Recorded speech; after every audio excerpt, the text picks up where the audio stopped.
Hello everyone and welcome back to our channel. In this video, I'm going to show you how to resize partitions and windows. To do that, first you have to right-click on the Windows icon at the bottom of your computer screen and select Disk Management. Alternatively, you can search for Create and Format Hard Disk Partitions and open it. Next, locate the drive with the partitions you want to resize. In this case, right-click on the partition you want to shrink and select Shrink Volume.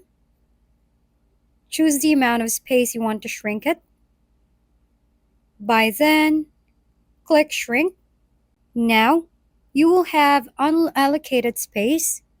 Right-click on it and select New Simple Volume to create a new partition. Or you can add it to an existing partition by right-clicking on it, selecting Extend Volume, and following the prompts. Thank you for watching. We hope this video helped you figure things out.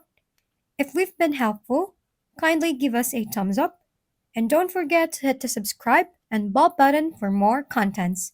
For any questions and suggestions, comment down below.